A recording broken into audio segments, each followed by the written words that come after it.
Hello friends, welcome back to Rudra classes. दोस्तों, आज हम टीजीटी इंग्लिश 2025 के सबसे इम्पोर्टेंट पीवाईक्यूज लेकर आ गए हैं रुद्रा क्लासेस पर।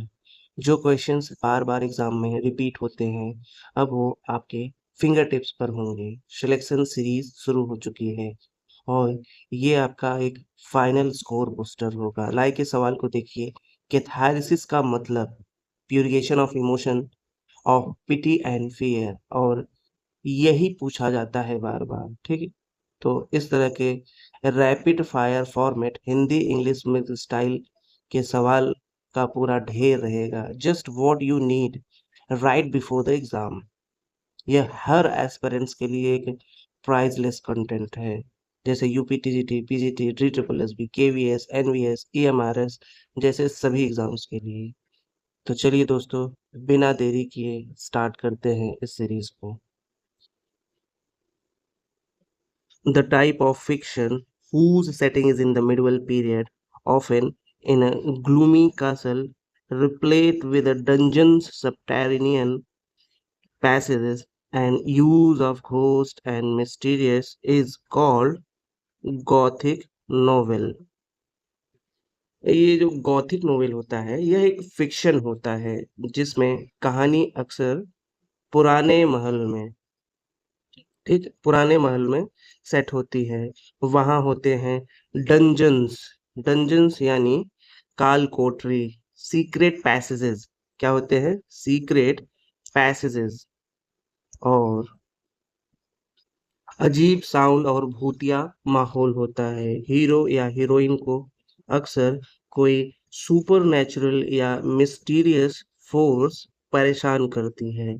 भूत प्रेत, रहस्य, डर और साइकोलॉजिकल टेंशन होता है इस गॉथिक जेनर में। ठीक है। इसके टिपिकल एलिमेंट्स की बात की जाए गॉथिक नोवेल के, तो जैसा कि हमने स्टार्टिंग में ही बताया कि डार्क सेटिंग होती है, यानी पुराना टूटा फूटा महल, सस्पेंस और मिस्ट्री, सुपरनेचुरल प्रेजेंस होती है, घोस्ट या कर्स की हेल्पलेस हीरोइन, इविल विलेन या सीक्रेट पास्ट होता है कोई गॉथिक नोवेल में। इसके फेमस एग्जाम्पल की बात की जाए गॉथिक नोवेल के, तो पहला एग्जाम्पल है, और ये फर्स्ट गॉथिक नोवेल भी है, the castle of Otranto by Horace Walpole, जो कि 1764 में आई थी। यह फर्स्ट गॉथिक नोवेल है। और सेकंड थी फ्रैंकेनस्टीन बाय मैरी शेली 1818 में। Dracula, Dracula by Bram Stoker, ये 1897 में आई थी। ये तीसरी वाली है। तो होरेस वॉलपोल जो थे ये क्या कहते हैं, द कासल ऑफ ऑटरेंटो, इन्होंने ही लिखा था, और ये फादर ऑफ गॉथिक नोवेल भी कहे जाते हैं क्योंकि इनकी फर्स्ट गॉथिक नोवेल थी। और गॉथिक नोवेल की ओरिजिन की बात करें तो वही origin of horror plus romance और मिस्ट्री इन फिक्शंस होता है। ठीक। लेटर इस स्टाइल में मॉडर्न हॉरर और थ्रिलर ने जन्म लिया, जैसा कि आप मूवी देखते होंगे। चलिए नेक्स्ट, अब हम बात करते हैं ये जो पिकरेस्क्यू नोवेल है। क्या ये पिकरेस्क्यू नोवेल क्या होता है, इसको भी देख लेते हैं, क्योंकि हर पॉइंट्स को कवर करते हुए चलेंगे, जैसे कुछ छूट ना जाए। बाकी ये सेकंड ऑप्शन ही करेक्ट था, गॉथिक नोवेल। पिकरेस्क्यू नोवेल, पिकरेस्क जो नोवेल है, एक ऐसा फिक्शन होता है जिसमें मुख्य किरदार जो होता है यानी हीरो, वो चालाक, स्ट्रीट स्मार्ट लेकिन गरीब होता है, जो अपनी लाइफ की जर्नी में अलग अलग लोगों से मिलता है, कई बार झूठ फरेब करता है, अपने तरीके से सिचुएशंस को संभालता है। ये स्टोरी अक्सर एपिसोडिक होती है, एपिसोड्स में होती है। करेक्टर जो है हमेशा जो है एक जगह स्टेबल नहीं रहता है करेक्टर। ठीक है। और पिकरेस्क जो है, इसका ओरिजिन जो है पिकारो स्पेनिश वर्ड से हुआ है। इसका मतलब होता है चालाक, शरारती बट लवेबल इंसान जो समाज के रूल्स को तोड़कर जीता है। अगर एग्जाम्पल की बात की जाए तो जैसे सोचिए कोई लड़का है, अनाथ, गरीब, पढ़ा लिखा नहीं है, लेकिन बड़ा चालाक है। बातों में लोगों को फंसा लेता है। हर सिटी में जाकर अलग अलग लोगों से मिलता है, हर बार एक नया अनुभव। और यही है एक टिपिकल पिकरेस्क स्टोरी। फेमस एग्जाम्पल इसके हैं लॉजरिलो डी टॉरेमस। स्पेन 1554 में पहली पिकरेस्क स्टोरी मानी जाती है। लॉजरिलो डी टेमोरस। ठीक। स्पेलिंग इसकी देख लीजिए आप। ये है स्पेलिंग इसकी। Lazarillo de Tormes. ठीक। नेक्स्ट नेक्स्ट एग्जांपल की बात करें, ये है the adventures of Roderick Random. ठीक, गूगल कर लीजिएगा आप। टॉबिस स्मॉलेट इसके राइटर थे, और टॉम जॉन्स है थर्ड एग्जांपल, हेनरी फील्डिंग। तो पिकेरेस के हीरो मतलब होता है ये, नोबेल नहीं होता है, नोबेल मैन नहीं होता है ये, but very relatable and street smart होता है। आप इसको एक ट्रिक भी याद रख सकते हैं इसके लिए। ये देखिए, PICA, पिका। पिका यानी इससे P stand for poor, poor but witty. ठीक, witty hero. Poor but witty hero. I individual episodes. C comic and satirical tone. A against social norms. ठीक। Next up epistolary novel. ठीक, epistolary novel. Epistolary word जो था वो Latin से आया था। एपिस्टोला यानी लेटर। क्या था? एपिस्टोला, जिसका मतलब क्या होता है? लेटर। ठीक, मतलब एक ऐसा उपन्यास जो पूरी तरह पत्रों यानी लेटर्स, डायरी एंट्रीज या डॉक्यूमेंट्स के जरिए लिखा गया हो। जब कहानी करेक्टर्स के खुद के लिए लेटर्स या डायरीज से सामने आती है, तो ऐसा नोवेल कहलाता है एपिस्टोलरी नोवेल। ठीक, इसमें नरेटर कुछ नहीं कहता, हम हर इमोशन, इंसिडेंट और थॉट सीधे करेक्टर के वर्ड से समझते हैं। इसका फेमस एग्जांपल है पामेला बाय सैमुअल रिचर्डसन। 1714 में आई थी। यह पहली फेमस एपिस्टोलरी नोवेल मानी जाती है। एक मेड सर्वेंट अपने लेटर्स में अपनी कहानी बताती है। ड्रैकुला बाय ब्रैम स्टॉकर, ये भी एक लेटर्स और न्यूज़पेपर कटिंग्स और जर्नल्स के जरिए पूरी हॉरर स्टोरी अनफोल्ड हुई थी। ठीक। थर्ड है colour purple by Alice Walker. African American women की लाइफ को लेटर्स के जरिए दिखाया गया है। ठीक, ये स्पेशल क्यों होता है एपिस्टोलरी नोवेल? क्योंकि रीडर को लगता है जैसे वह किसी की पर्सनल लाइफ पढ़ रहा है। इमोशंस जो हैं वो ज़्यादा रियल लगते हैं। अलग अलग लेटर से अलग अलग व्यू पॉइंट्स मिलते हैं। ठीक। एपिस्टोलरी क्या होता है? एपिसोड वाया लेटर्स, यानी पूरी कहानी बटी होती है करेक्टर के लिखे हुए इमोशनल एपिसोड्स में। ठीक। और ये पॉपुलर हुआ था 18 सेंचुरी में। एक फेमस ऑथर थे सैमुअल रिचर्डसन, उन्होंने ही इसको पॉपुलर किया था। अ, तो एपिस्टोलरी नोवेल क्या होता है? यह एक ऐसी कहानी है जो लेटर्स या डायरीज के जरिए करेक्टर्स की फीलिंग्स और घटनाओं को खुद ब खुद बयां करती हैं, जैसे हम उसकी जिंदगी में झांक रहे हैं। लास्ट ये है historical novel. Historical novel historical novel क्या होता है? हिस्टोरिकल नोवेल वो फिक्शन होता है जिसमें कहानी किसी पास्ट हिस्टोरिकल पीरियड में सेट होती है, जहां रियल घटनाएं और हिस्टोरिकल बैकग्राउंड के बीच में एक इमेजिनरी कैरेक्टर की कहानी बुनी जाती है। ठीक है, यह हिस्ट्री प्लस स्टोरी होती है इसमें। मतलब सच्चे इतिहास के अंदर एक झूठी फिक्शनल कहानी, ठीक, सच्चा इतिहास तो सच्चा होता है, लेकिन उसके अंदर फिक्शन को जोड़ा जाता है, ठीक, एक झूठी कहानी को जोड़ा जाता है। फेमस एग्जांपल इसके हैं Waverley, Waverley by sir Walter Scott, ठीक, 1814 में आई थी। यह पहली हिस्टोरिकल नोवेल मानी जाती है जिसमें स्कॉटिश पॉलिटिक्स और फिक्शनल हीरो की जर्नी को मिक्स किया गया है। और हाँ, सर वॉल्टर स्कॉट को ही कहते हैं फादर ऑफ हिस्टोरिकल नोवेल, ठीक। आप नोट्स बनाते जाइए, थोड़ी बहुत गूगल की हेल्प लेते हुए, जहां आपको नाम की स्पेलिंग में डाउट हो, क्योंकि यहाँ लिखूंगा तो फिर और टाइम लगेगा। अब फैक्ट्स पे ध्यान दीजिए। तो सर वॉल्टर स्कॉट को ही कहते हैं फादर ऑफ हिस्टोरिकल नोवेल। और अ टेल ऑफ टू सिटीज जो चार्ल्स डिकेंस की थी, ये भी एक तरह से हिस्टोरिकल नोवेल है। और फ्रेंच रिवॉल्यूशन का बैकड्रॉप था ये, लिटरेचर प्लस हिस्ट्री का कॉम्बो होता है क्या, हिस्टोरिकल नोवेल।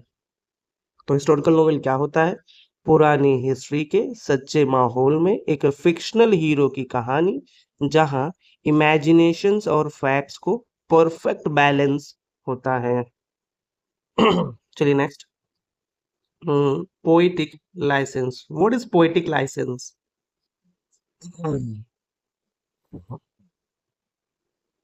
जब कोई पोएट या राइटर लैंग्वेज के रूल्स को तोड़कर अपनी भावनाओं को ज्यादा एक्सप्रेसिव या आर्टिस्टिक बनाने के लिए कुछ चेंज करता है, तो उसे कहते हैं पोएटिक लाइसेंस। ये होती है liberties with language and facts in a poetry. इतनी लिबर्टी दी जाती है, इतनी आज़ादी दी जाती है। तो जब पोएट जैसे ग्रामर या स्पेलिंग में जानबूझकर गलती करता है या कोई अनयूजुअल वर्ड्स यूज करता है ताकि राइम, रिदम या इमोशन जो है बना रहे, तो उसे हम कहते हैं पोएटिक लाइसेंस। मतलब कवियों को थोड़ी छूट होती है क्या। जैसे देखा गया है कि शेक्सपियर जो है ओवर को, OVER, ओवर को वो ऐसे लिखते थे, ठीक। बताइए इसका कोई मतलब होता है? और एक सेंटेंस था ही गोज, रुकिए मैं इसको राइट डाउन ही करता हूँ। हम्म, देखिए ये सेंटेंस है he goes and yet he is not gone, ठीक। ही गोज ना, फिर and yet he is not gone. बताइए इसका करेक्ट फॉर्मेट क्या होगा? जैसे he is going and yet he has not gone. या इसको ऐसे भी आप कर सकते हैं कि he goes but he hasn't really left yet, ठीक। लेकिन पोएट को क्या, यहाँ पोएट क्या करना चाहता है, पोएट क्या कहना चाहता है, वो जो है, उम, जैसे देखिए ही गोज़ यानी बाहर से मूवमेंट हो रही है ना, ही गोज़, लेकिन असल में वो गया ही नहीं, ही इज़ नॉट गॉन। यानी दिल से एहसास या ये महसूस हो रहा है कि अभी वह मौजूद है। तो ये इमोशनल कॉन्ट्रडिक्शन जो होता है, इसी को पोएट जो है इंटेंशनली ग्रामेटिकल रूल्स को तोड़कर एक्सप्रेस करता है, ठीक। यहाँ टेंस मिसमैच है बट पोएटिक इफेक्ट के लिए यह किया गया है। इसके फेमस जो है पोएट्स कुछ हैं, जैसे शेक्सपियर ही हो गए, ये कमिंग्स लिखते थे स्पेलिंग में, ये देखिए ऐसे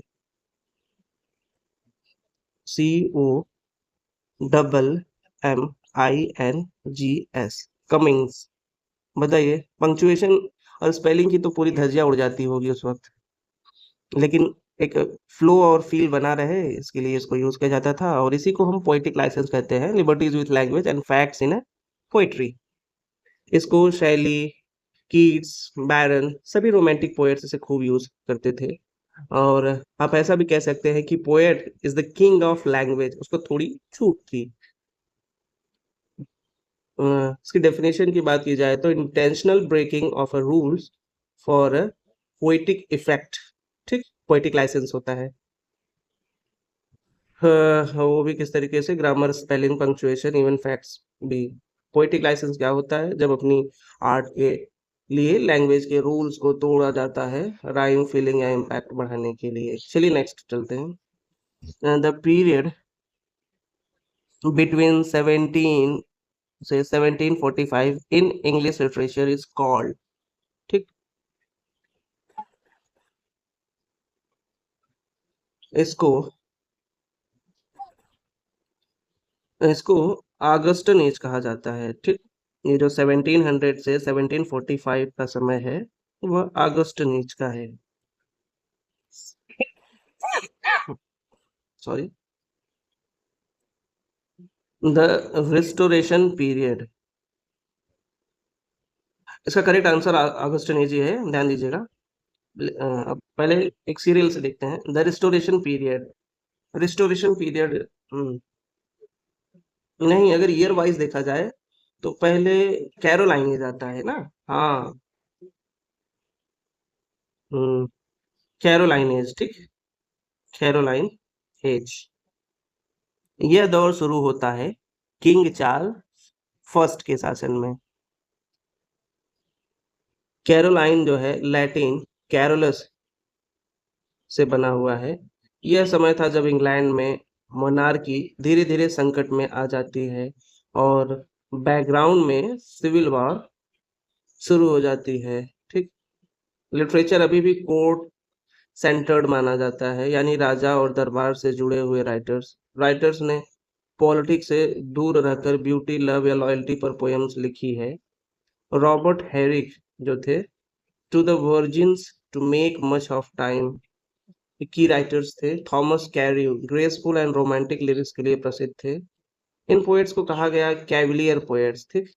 जो उस समय के पोएट्स थे, ये लोग थे किंग के लॉयल सपोर्टर्स। राइटिंग स्टाइल थी उस समय की लाइट, पॉलिश्ड, विटी और सेंसुअस, ठीक। और typical features of cavalier poets की बात की जाए तो शॉर्ट लिरिकल पोएम्स थी, क्रेप डाइम यानी live in the moment philosophy थी, love, beauty, wine, courtly charm था, बेन जॉनसन से इन्फ्लुएंस थे। इन्हें कहा गया सन्स ऑफ बेन भी। इस पीरियड में पॉलिटिकल टर्मोइल जो था वो बढ़ रहा था। 1649 में चार्ल्स फर्स्ट के एग्जीक्यूट उनको कर दिया गया था और इस एज का एक तरह से अंत हो गया। Caroline is equal to Charles first का time. Cavalier poets courtly, witty, royalist writers थे। Robert Herrick carpe diem themes का मास्टर था। वह कैरोलाइन में चला कोट का चाम, पोएट्स थे स्मार्ट, पॉलिटिक्स से दूर पर स्टाइल में एक तरह से मारक थे। ये एक मेमोरी ट्रिक थी।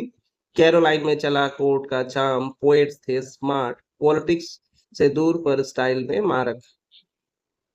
चलिए बहुत हुआ, अब रिस्टोरेशन पीरियड देखते हैं। रिस्टोरेशन पीरियड जो था वह 1660 से 1700 तक था। ये समय शुरू होता है चार्ल्स सेकंड के इंग्लैंड लौटने से, जब मोनार्की जो है दोबारा स्थापित हुई। इसलिए इसे कहते हैं रिस्टोरेशन, यानी राजतंत्र की वापसी। इस दौर में इंग्लिश सोसाइटी एंजॉय कर रही थी, थिएटर्स फिर से खुले, मोरल जो लूजनेस बढ़ी और लिटरेचर में आया glamour plus wit. Main genre की बात करें तो comedy of manners, high society की फ्लर्टिंग, हाइपोक्रेसी, फैशन पर साफ सटायर। मेजर राइटर्स वही विलियम कॉनग्रेव थे। Famous work the way of the world 1700 में, witty dialogues plus clever lovers थे। Typical features of restoration drama, witty dialogue थे तेज, sarcastic और पॉलिश्ड भाषा में। फैशनेबल कैरेक्टर्स थे जैसे courtiers, ladies lovers, love game, romantic entanglements में ट्विस्ट और ट्रिक था। मोरल लोनलीनेस था, शादी का मजाक, अफेयर्स को स्टाइल में दिखाना। Hero not moral but charming थे, ठीक। हिस्टोरिकल बैकग्राउंड, प्यूटर रूल्स के दौरान थिएटर्स बंद थे। चार्ल्स सेकंड के आने के बाद लंदन के कल्चरल लाइफ एक तरह से रिवाइव्ड हुई। वुमेन पहली बार स्टेज पर एक्ट करने लगी। ये चेंजेस थे। रेस्टोरेशन पीरियड कब आया? Return of Charles second, return of theatre and comedy, ठीक। William Congreve master of comedy of manners थे। Language highly polish, dialogue clever, double meaning वाले थे। और रिस्टोरेशन में लिखा गया था सोसाइटी का फैशनेबल एक्सरे, एक तरह से था वो। नेक्स्ट आते हैं ऑगस्टन एज पे। ऑगस्टन एज 1700 से 1745। यह दौर था लॉजिक, ऑर्डर, बैलेंस और क्लासिकल रूल्स का, जैसे हर चीजों को तोलकर लिखा गया हो। इसे कहा जाता है एज ऑफ रीजन भी, ठीक, क्योंकि इमोशन से ज्यादा वैल्यू थी रीजन की। नाम लिया गया रोमन एम्परर ऑगस्टस से, जिसके टाइम में लैटिन लिटरेचर को गोल्डन पीरियड था, जो है लैटिन लिटरेचर का। और उसी तरह इंग्लैंड में भी अब हम लिटरेचर बना रिफाइंड और स्ट्रक्चर्ड और विटी, ठीक। मेजर राइटर्स अलेक्जेंडर पोप थे, the rape of the lock, mock epic style में satire. Jonathan Swift, Gulliver's travel, society और पॉलिटिक्स पर तीखा व्यंग था यह। ऑगस्टन के समय के ही ये सारे वर्क्स हैं।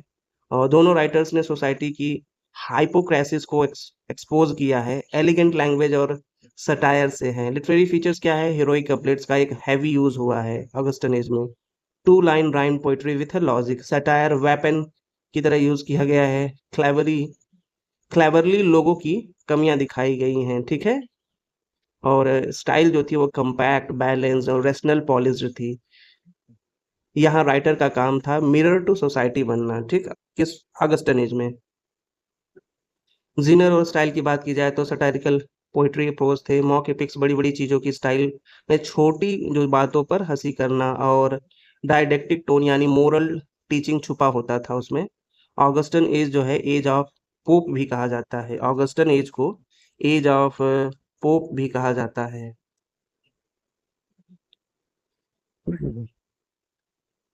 बिकॉज ऑफ पोप्स डोमिनेंस, विट और जजमेंट दो पिलर्स थे इस दौर के राइटिंग स्टाइल में। क्लासिकल रोमन राइटर्स जैसे होरेस, वर्जिल से ये सब इन्फ्लुएंस थे। ऑगस्टन एज क्या होता है? Art of logic and laughter, जहां सटायर बना एक स्वार्ड और स्टाइल बना एक शील्ड, ठीक। एज ऑफ जॉनसन लास्ट, ये 1745 से 1798 में आया। यह दौर शुरू होता है अलेक्जेंडर पोप की डेथ से, जो कि हुई थी 1744 में, ठीक। के बाद यह दौर चलता है रोमांटिक एज की शुरुआत तक। रोमांटिक एज की शुरुआत यानी क्या है? 1798 है, ठीक, तक चला यह। The age of Johnson,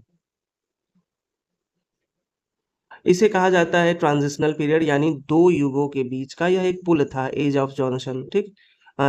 neo classicism से रोमांटिसिज्म की ओर मूव करता हुआ समय। क्यों कहा गया इसे एज ऑफ जॉनसन? क्योंकि इस एज के सेंट्रल जो फिगर्स थे वो डॉक्टर सैमुअल जॉनसन ही थे। उन्होंने लिटरेचर में लॉजिक, मोरालिटी, सीरियसनेस की वापसी की। Dictionary of the English language जो है 1755 में पहला सिस्टमैटिक इंग्लिश डिक्शनरी लिखा था इन्होंने। Lives of the poets, literary biography का एक नया ट्रेंड शुरू किया था। और literary culture of the age थे। सटायर अब थोड़ी सॉफ्ट हो गई थी, जो सटायर थी अब थोड़ी सॉफ्ट हो गई। इजी राइटिंग, बायोग्राफी और मोरल क्रिटिसिज्म का बोलबाला था। थीम्स में आए रिलीजन, ड्यूटी, वर्च्यू और ह्यूमन नेचर। और की राइटर्स की बात की जाए अदर जो थे, एडवर्ड गिबन थे, the decline and the fall of the Roman Empire, history plus philosophy का यह मिक्सचर था एडवर्ड गिबन का, the decline and fall of the Roman Empire. James Boswell, the life of Samuel Johnson, biography genre की एक milestone थी। Oliver Goldsmith, vicar of Wakefield, the deserted village, ठीक, gentle satire plus pathos थे इसमें। और Richardson Sheridan, ये the school for a scandal, witty social comedy थी एक तरह से ये।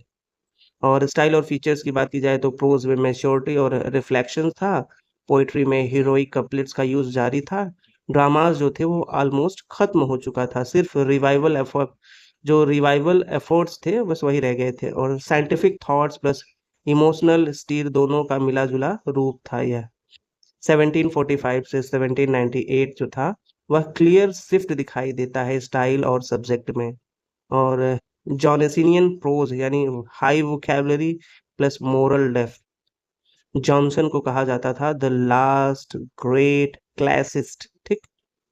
जॉनसन जो थे वो डिक्शनरी, डिसिप्लिन और डीप थॉट्स इनसे रिलेटेड है, ठीक। जोनाथन स्विफ्ट जो थे, और इस दौर में लिटरेचर बना था सीरियस, वाइज और इंट्रोस्पेक्टिव। चलिए next, the unbroken flow of thought and awareness in the walking mind is called, इसे हम स्ट्रीम ऑफ कॉन्शियसनेस कहते हैं, ठीक।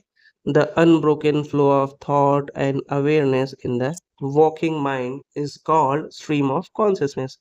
इसका मतलब है जब किसी करेक्टर के मन में चल रहे विचार या फीलिंग्स और यादें बिना किसी रोक टोक के लगातार चलती रहती है। स्ट्रीम ऑफ कॉन्शियसनेस, इस टेक्निक को ही तो कहते हैं stream of consciousness. Stream of consciousness जो होती है एक राइटिंग स्टाइल है जिसमें ऑथर करेक्टर के दिमाग के अंदर के जो थॉट प्रोसेस को ठीक वैसे ही दिखाता है जैसे वो नेचुरली आते हैं, बिना लॉजिक ऑर्डर, बिना पंक्चुएशंस के।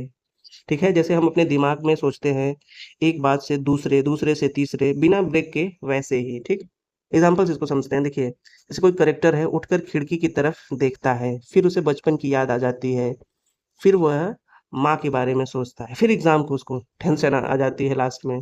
तो ये जो रैंडम थॉट्स थे, लेकिन ऐसे ही रियल इंसान माइंड जो है काम करता है, ये तो है ही है। और इसी ही कहते हैं स्ट्रीम ऑफ कॉन्शियसनेस।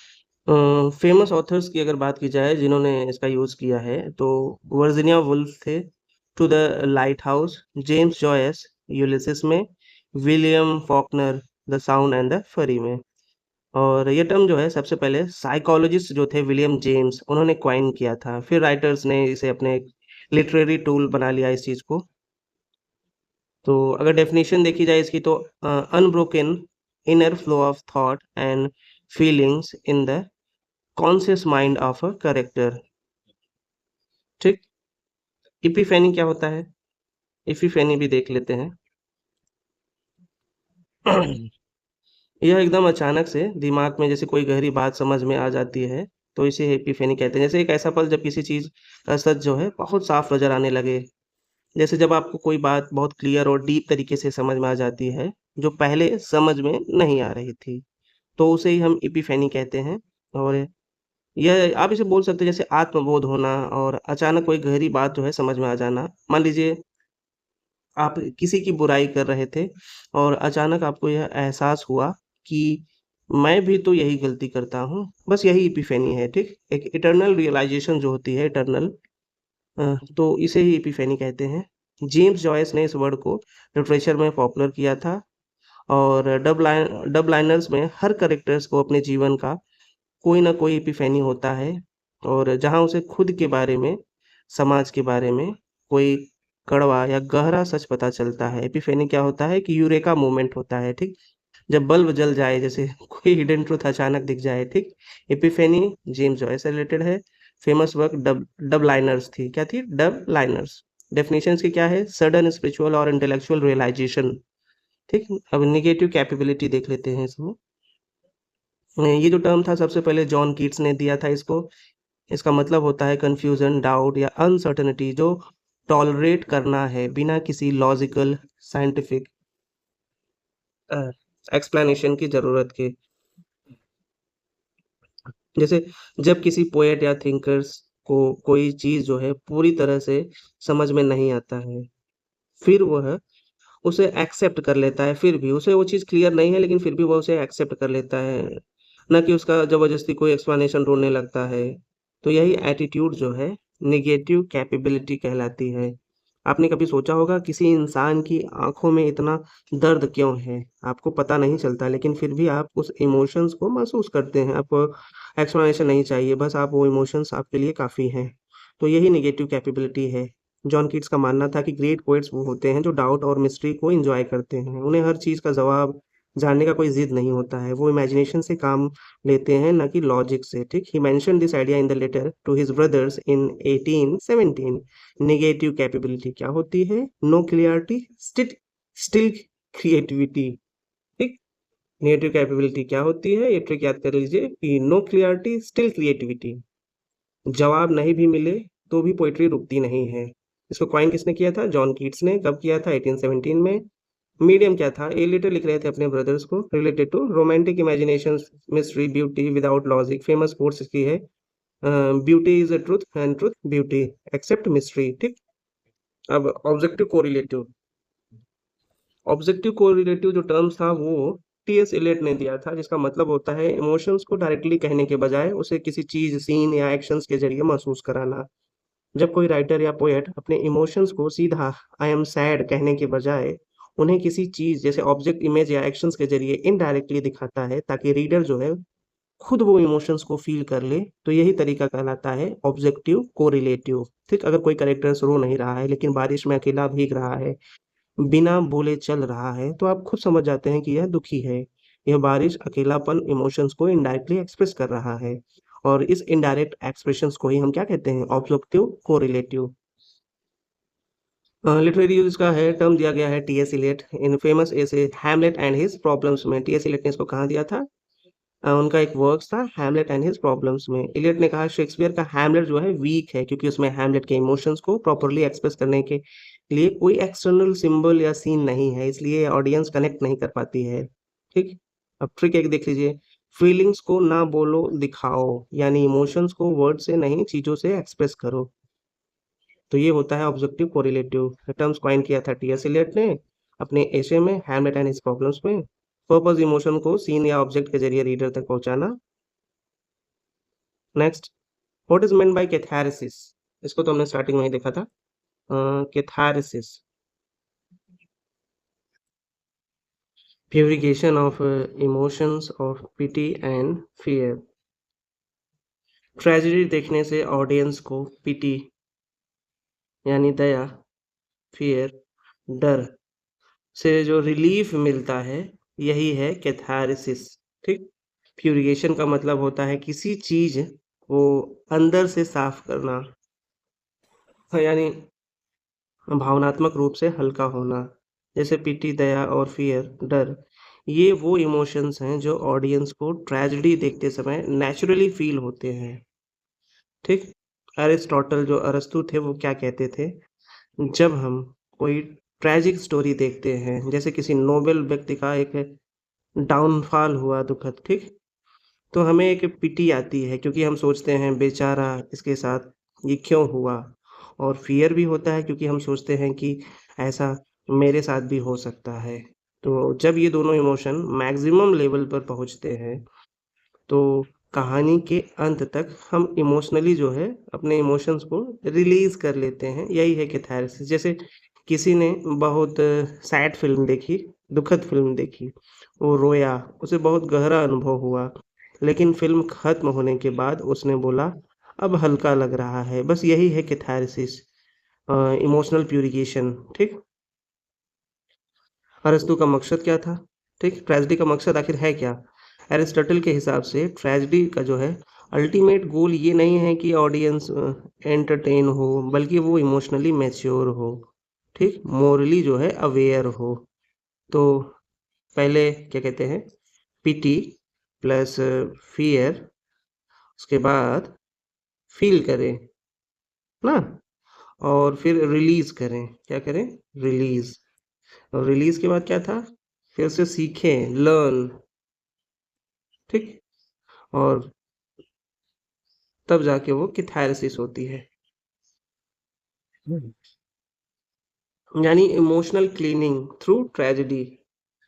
चलिए next term, dystopia implies, unpleasant imaginary world. एक ऐसा इमेजिन वर्ल्ड जो डरावना हो, अत्याचारी और पूरी तरह से खराब होता है, जहाँ लोग आजादी से नहीं जी सकते हैं। ठीक। एक तरह से यूटोपिया का अपोजिट होता है डायस्टोपिया। डायस्टोपिया यानी एक ऐसा सोसाइटी जहाँ सब कुछ उल्टा होता हो, जहाँ सरकार जो है ऑपरेसिव हो, ठीक, सर्विलांस हर जगह होती है, इंसान की पर्सनल फ्रीडम छीन ली जाती है। ठीक, सोचिए एक ऐसी दुनिया जहाँ हर चीज पर कैमरे लगे हों, आपकी सोच पर भी पाबंदी हो, आप कुछ बोल भी नहीं सकते हैं, क्योंकि सच बोलना अपराध है। ठीक, जैसे नॉर्थ कोरिया को ही देख लीजिए, चाइना में भी ये चीजें देखने को मिलती है। यही होता है डायस्टोपियन दुनिया। ठीक। डायस्टोपियन नॉवेल्स अक्सर भविष्य को ऐसे दिखाती हैं जहां टेक्नोलॉजी, गवर्नमेंट या सोसाइटी जो है एक्सट्रीम हो चुकी होती हैं। फेमस डायस्टोपियन वर्क्स की बात करें तो 1984 में जॉर्ज ऑरवेल की आई थी big brother is watching you. ठीक। Brave new world by Aldous Huxley, जहां खुशी के नाम पर इंसानियत खत्म हो जाती है। और handmaid tale of Margaret Atwood, एक रिलीजियस डिक्टेटरशिप का डरावना फ्यूचर। ठीक। डेज, डायस्टोपिया को एक ट्रिक से भी आप कर सकते हैं। डेज का मतलब होता है बैड। ठीक है, DYS, dies.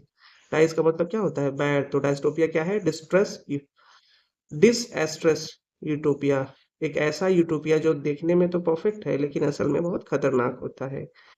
Opposite of utopia, जैसे कि मैंने आपको बताया ही था। और कॉमन थीम्स इसके वही हैं कि ऑपरेशन सर्विलांस और loss of freedom. Famous writer George Orwell, Aldous axially, Margaret Atwood हैं। जेनर इसका पॉलिटिकल प्लस साइंस फिक्शन होता है, ठीक। Next, objective correlative. Objective correlative ये टर्म को पॉपुलर जो है लिटरेरी थियरी में सेंट्रल बनाया था टीएस इलियट ने, जैसा कि हमने ऊपर पढ़ा ही था इसको। और हैमलेट एंड हिज प्रॉब्लम्स के थ्रू इसको रिप्रेजेंट किया था टीएस इलियट ने। कब? 1919 में फर्स्ट यूज इसका हुआ था।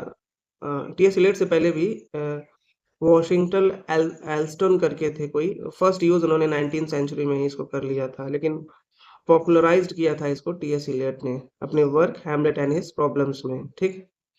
नेक्स्ट,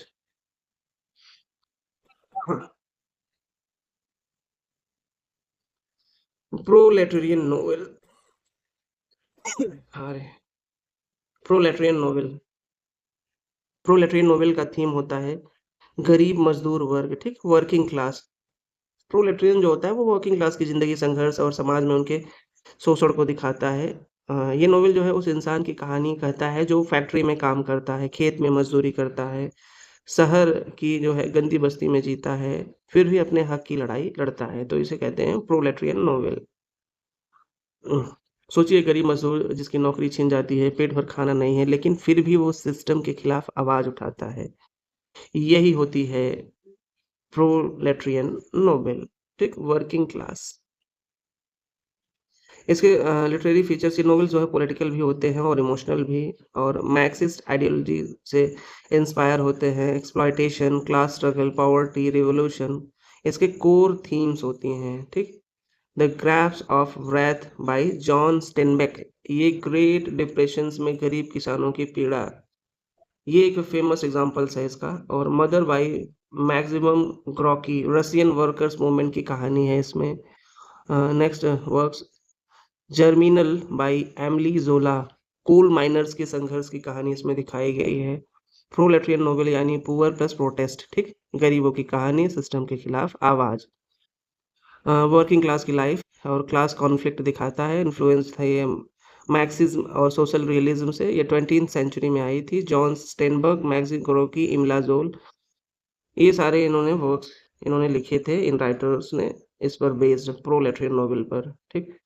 अब नेक्स्ट आते हैं, character which remains almost unchange throughout the story is called, उसे फ्लैट करेक्टर कहते हैं। वैसे यहाँ अगर स्टैटिक करेक्टर होता तो वो ज़्यादा बेटर होता। ये जो दिया गया है टर्म्स, अगर इसको देखा जाए तो यहाँ स्टैटिक करेक्टर ऑप्शन करेक्ट है, बाकी ऑप्शंस में स्टैटिक करेक्टर नहीं दिया है तो फ्लैट करेक्टर ही होगा, क्योंकि इसका ब्रॉड सेंस निकलता है ना। आप मेरा कहने का मतलब है, आप ऐसा कह सकते हैं कि स्टैटिक कैरेक्टर्स, फ्लैट कैरेक्टर्स जो हैं एक जैसे लग सकते हैं, लेकिन दोनों एक अलग कॉन्सेप्ट्स होते हैं, ठीक। जैसे फ्लैट कैरेक्टर एक ऐसा कैरेक्टर होता है जिसे एक ही ट्रीट या क्वालिटी से डिफाइन किया गया हो, जिसमें फोकस जो है कम हो, एक डायमेंशनल पर्सनालिटी दिखाते हैं। जैसे मिस टर्नसलविल, एक मैटिडा, सिर्फ क्रूएल जो है क्रूएलिटी दिखाई गई है इसमें। कंक्लूजन देखते हैं हम, हर फ्लैट कैरेक्टर जो होता है स्टैटिक हो सकता है, ठीक। हर फ्लैट कैरेक्टर जो है स्टैटिक कैरेक्टर हो सकता है, लेकिन हर स्टैटिक कैरेक्टर जो होता है वह फ्लैट नहीं हो सकता है, ठीक।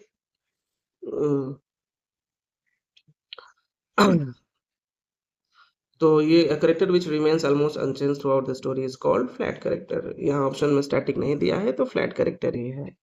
अगर आप स्टैटिक कैरेक्टर्स के बारे में जानना चाहते हैं तो ये होता है कि ये डायनेमिक कैरेक्टर होते हैं जो चेंज होते हैं, ठीक।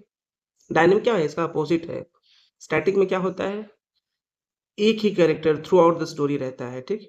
जैसे सेम सोच, सेम स्टाइल, जीरो चेंजेस। अब एग्जांपल जैसे हम करें मिस्टर कॉलिंस की प्राइड एंड प्रेजुडिस, जो शुरू से एंड तक सेल्फ इम्पोर्टेंट एटीट्यूड में थी। शेरलॉक होम्स देखा जाए, हमेशा लॉजिकल, काम और अनइमोशनल डिटेक्टिव था वो।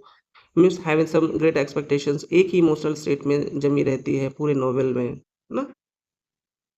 तो static character is equal equal नहीं कह सकते हैं फ्लैट कैरेक्टर के, दोनों डिफरेंट चीजें हैं। बाकी आप समझ गए होंगे। Next point, closed drama. Closed drama होता है ड्रामा टू बी रीड, ठीक।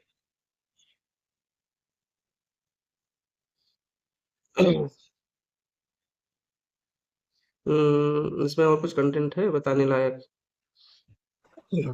राउंड डायनेमिक तो इसका एकदम अपोजिट होता है फ्लैट का।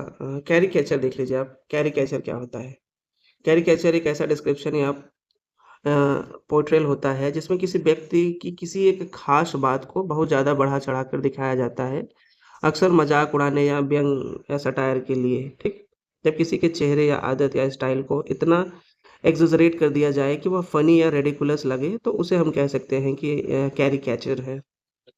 आपने देखा होगा पॉलिटिकल कार्टून्स में नेताजी का सिर बहुत बड़ा बना दिया जाता है, उनके हाथ में 100 माइक पकड़ा दी जाती है, बस यही कैरिकेचर है, ठीक। एक एक्सेजरेशंस फॉर इफेक्ट ना।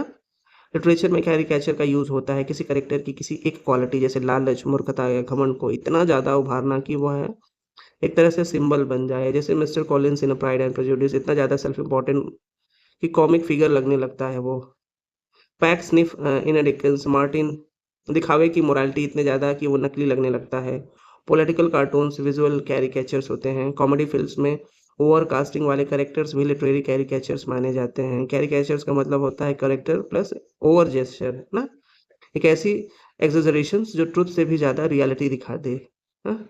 इसका टाइप क्या होता है? एक सटारिकल और कॉमिक एक्सेजरेशंस होता है। पर्पस इज रेडिकुल और क्रिटिसिज्म कॉमिक इफेक्ट होता है। Use art cartoons literature movies related to satire और पैरोडी ना। अगर आप चाहें तो चलिए बढ़ते हैं आगे। काफी हो गया है इतना, डेप्थ में क्वेश्चंस आएंगे नहीं। बाकी आप एक बार 100% अगर कंटेंट को सुनेंगे तो उसमें से 30% तो कंज्यूम ही करेंगे आप। अब क्लोजेड ड्रामा पे ही आते हैं। क्लोजेड ड्रामा क्या होता है? जिसे बस पढ़ा जाता है, ड्रामा टू बी रीड, उसे क्या कहते हैं? Closed drama. क्लोजेड ड्रामा वो प्ले होते हैं जिसे स्टेज पर परफॉर्म करने के लिए नहीं बल्कि पढ़ने के लिए लिखा गया होता है, ठीक। क्लोजेड ड्रामा एक ऐसे नाटक हैं जो देखने के लिए नहीं, पढ़ने का मतलब मज़ा मज़ा देते हैं। आप देखेंगे वो उतना इफ़ेक्टिव नहीं लगेंगे, लेकिन आप जब उसको पढ़ेंगे तो वो ज़्यादा आपको अच्छा फ़ील देगा। इसमें लंबे डायलॉग्स, गहरी फिलोसॉफ़िकल बातें, कॉम्प्लेक्स इमोशंस होते हैं जिन्हें ऑडियंस समझ नहीं पाती है, लेकिन रीडर जो है एप्रिशिएट करता है। जैसे कुछ फ़िल्म हो गई, बहुत ज़्यादा स्लो और कॉम्प्लेक्स होती है, स्क्रीन पर उतनी एंगेजिंग नहीं लगती हैं, लेकिन किताब की तरह पढ़ने पर वो बहुत मीनिंगफुल लगती है। वही एक्सपीरियंस देता है क्लोज़र ड्रामा, ठीक? स्टेज परफॉर्मेंस के लिए प्रैक्टिकल नहीं होते हैं, डायलॉग्स ज़्यादा होते हैं, एक्शंस कम, अक्सर फिलॉसफिकल, सिंबॉलिक और पॉलिटिकल नेचर्स के होते हैं ये। रीडर के इमेजिनेशन को इन स्टेज पर लाते हैं एक तरह से। Samson Agonistes by John Milton. John Milton ने लिखी है, इसी पर बेस्ड है drama to be read, closet drama यानी सैमसन एग्नोस्टिस। और प्रोमेथस अनबाउंड पीबी शैली की भी इसी पर बेस्ड है। फर्स्ट बाय गौथी, ये पार्टली कंसीडर्ड क्लोजेड ड्रामा इसे आप कह सकते हैं। क्लोजेड ड्रामा क्या होता है? क्लोज्ड कर्टेन ओपन बुक ना। ये ट्रिक आप याद कर लीजिएगा। क्लोजेड ड्रामा क्या होता है? क्लोज्ड कर्टेन ओपन बुक, मतलब ये नाटक कर्टेन के पीछे छिपा है लेकिन किताब के पन्नों पर खुला होता है, ठीक। एग्जैक्ट मीनिंग देखिए, रीडिंग नॉट एक्टिंग। पॉपुलर कब हुआ था? या रोमांटिक और क्लासिकल पीरियड में। फेमस राइटर्स की बात की जाए तो मिल्टन, शैली, गौथी थे। रिलेटेड किससे होता है? ये फिलॉसफी, पॉलिटिक्स और सिंबोलिज्म से, ठीक। रॉबिन्सन क्रूज देखते हैं। Who who is the author of Robinson cruise ना। तो डैनियल डोफो, सॉरी हाँ, डैनियल डीफो जो थे is the author of Robinson cruise, ठीक। रॉबिन्सन क्रूज एक ऐसे आदमी की कहानी है जो एक डेजर्टेड आइलैंड पर अकेले फंस जाता है और अपने एहसास और सूझबूझ से सरवाइव करता है। इस एडवेंचरस नोवेल को लिखा था डैनियल डीफो ने, ठीक। ये बुक जो है पब्लिश हुई थी 1719 में और इसका फुल टाइटल था the life and strange surprising adventures of Robinson cruise. Plot जो था, शिपरेक सर्वाइवर क्रूज 28 साल के अकेले आइलैंड्स पर रहता हुआ खुद की एक दुनिया बनाता, ठीक। ये प्लॉट था एक शिपरेक सर्वाइवर का, ठीक। फेमस कैरेक्टर इसके फ्राइडे क्रूज का लॉयल कंपेनियन था। और क्रूज जो है करेज ऑन अ डेजर्टेड कोस्ट, आप ऐसे याद रख लीजिएगा क्रूज को, करेज ऑन अ डेजर्टेड आइलैंड। और इस करेज को दुनिया के सामने कौन लाया था? Daniel Dafoe. और कब लाए थे? ये 1719 में लाए थे। एडवेंचर नोवेल है, इसका जीनर की बात की जाए तो एडवेंचर नोवेल है, ट्रैवल फिक्शन या अर्ली नोवेल इसको कह सकते हैं उनकी। थीम इसकी सर्वाइवल, इंडिविजुअलाइजेशन और कोलोनलिज्म थी। चलिए next. Best works best works of Shakespeare were done. Shakespeare के जो बेस्ट वर्क बिटवीन 1590 एंड 1613 के टाइम पीरियड में शेक्सपियर के सबसे बेस्ट वर्क आए थे 1590 टू 1613। ठीक। शेक्सपियर ने अपने सबसे महान नाटक और कविताएं लिखी थी। उनका गोल्डन पीरियड ये माना जाता है। कब से कब? 1519 से 1613 का। शेक्सपियर की राइटिंग जर्नी के 3 फेज़ में बाँटा गया है उनको। सबसे पहले जो है बेस्ट और मैच्योर प्लेज़ आए थे 1599 से 1608 के बीच, ठीक? ये फेज़ थे, जैसे अर्ली पीरियड थी 1590 से 1598 तक। इसमें कॉमेडी और हिस्ट्री प्लेज़ आए थे। जैसे द कॉमेडी ऑफ एरर्स में midsummer night's dream, Richard third, ये कब आए थे? 1590 से 1598 के बीच। ये अर्ली पीरियड था। मेजर ग्रेट पीरियड 1599 से 1608 तक। ट्रेजेडीज, डार्कर प्लेज आए थे, एक तरह से बेस्ट वर्क्स थे, जैसे Hamlet, Othello, King Lear, Macbeth, Julius Caesar. यह पीरियड जो था शेक्सपियर का एक क्रिएटिव पीक कहा जाता है इस पीरियड को, ठीक? 1599 से 1608 के पीरियड को, ठीक? लेट पीरियड 1609 से 1613 रोमांटिक और ट्रेजिक कॉमेडीज इस वक्त लिखते थे वो, जैसे the Tempest, Cymbeline, the Winter's Tale, ठीक। और एक मेमोरी ट्रिक आप रखिए कि 1599 से 1608 तक tragedy plus genius mode on हो गया था उनका। और यही वो दौर था जब शेक्सपियर ने अपने सबसे महान रचनाएं लिखी हैं, बेस्ट वर्क्स 1599 से 1608 तक। ग्रेट ट्रेजेडीज लिखी है, Hamlet, Othello, King Lear, Macbeth. Theatres, globe theatre में एक्टिव थे। इनका उस समय जीनर जो फोकस किए थे वो mature tragedy and deep human psychology पे, ठीक। Next, Venus and Adonis. Venus and Adonis bye Shakespeare was written in a stanzas of it was written in a stanza of 6 lines known as a sestet, but more specifically in the form of Venetian stanza, यानी or something called 6 line stanza in iambic pentameter with a rhyming scheme, ठीक। तो Venus and Adonis जो है एक narrative poem है जो 6 line stanza में लिखा गया है। और हर स्टेंजा में आइम्बिक पेंटामीटर होता है और राइमिंग स्कीम होती है। वो किस तरह की राइमिंग स्कीम फॉलो करता है? ए बी, ए बी, सी, सी, ये राइमिंग स्कीम थी। और लाइंस पर स्टेंजा जो थी वो 6 थी, आइम्बिक पेंटामीटर था, यानी हर लाइन में 10 लेवल्स थे, ठीक। राइमिंग स्कीम क्या थी? ए बी सी सी। यह सेम जो स्टैंजिक पैटर्न था पूरे पोएम में चलता था, ठीक। विनस एंड एडोनिस को विलियम शेक्सपियर ने लिखा था, पब्लिश किया था 1593 में। यह एक नरेटिव पोएम थी, बेस्ड थी ओविड मेटामॉर्फोसिस से, ठीक। थीम्स इसकी थी लव, लस्ट, रिजेक्शन। बस Venus loves Adonis but he rejects her, ठीक। Venus and Adonis 6 line rhyming डाई सेस्टेड थी और 1593 में आई थी। चलिए बाकी कवर हो गया पॉइंट्स। अब which drama of Shakespeare was not included the first folio of 1623 by Hemmings and Cornell, ठीक। ये एक सेकेंड, हाँ। तो ये Pericles and Prince of tyre थी, ठीक। पेरिकल्स और एक और थी प्रिंस ऑफ टायर। शेक्सपियर ने 36 प्लेज लिखे हैं। 1623 में उनके दोस्त हेमिंग्स एंड कॉर्नेडल ने फर्स्ट फोलियो में कलेक्ट करके छपवाया था, लेकिन पेरिकल्स और प्रिंस ऑफ टायर जो है उस फोलियो में नहीं शामिल हुए थे, ठीक। फर्स्ट फोलियो कब आया था? 1623 में। शेक्सपियर की मौत जो है 1616 के बाद ये पब्लिश हुई थी और इसमें 36 प्ले थे। पोइट्री शामिल नहीं थी, वेनस एंड एडोनिस, सोनेट्स, ये सब नहीं शामिल की गई थी। पेरिकल्स एंड और द टू नोबल किंग्समैन शामिल नहीं थे इसमें, ठीक। पेरिकल्स और प्रिंस ऑफ टायर जो थी आज इसे शेक्सपियर का ही माना जाता है। पार्टली यह को रिटेन थी।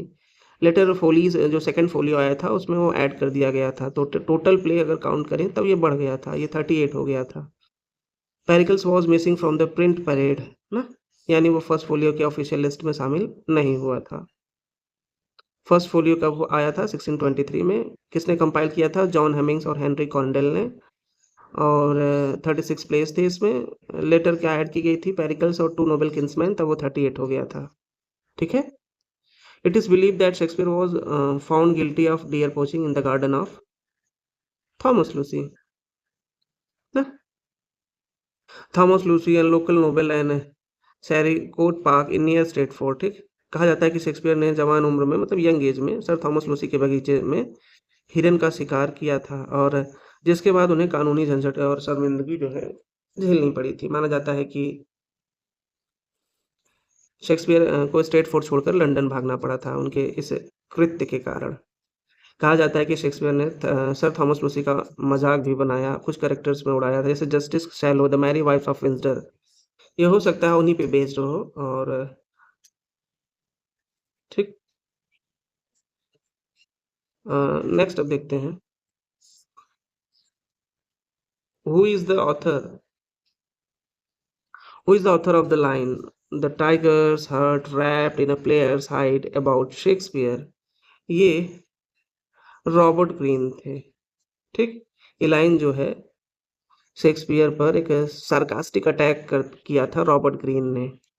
उसे एक ऐसा एक्टर बताया जो खुद को ग्रेट राइटर समझने लगा।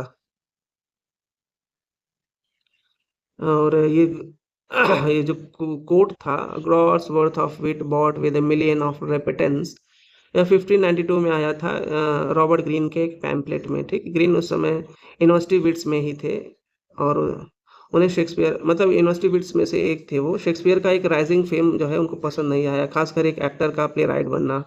उन्होंने ये लाइन शेक्सपियर के फेमस लाइन को ट्विस्ट करके लिखी थी, जैसे जो शेक्सपियर के ओरिजिनल फॉर्म्स थे, Henry 6 part 3, O tiger's heart wrapped in a woman's hide. ठीक। इसी को उन्होंने, इसी लाइन का यूज करते हुए ग्रीन ने मॉक करते हुए बदल दिया, tiger's heart wrapped in a player's hide, मतलब एक एक्टर जो राइटर बनने की एक्टिंग कर रहा है। ठीक। रॉबर्ट ग्रीन ने कब लिखी थी? 1592 में। Groats worth of wit. ठीक। टारगेट शेक्सपियर को किया था। Tiger's heart player hide, jealousy inside थी, Robert Greene couldn't hide his envy from rising Shakespeare. ठीक है दोस्तों, आज के लिए बस इतना ही। मिलते हैं नेक्स्ट क्लास में। आज तबीयत थोड़ी कम ठीक है।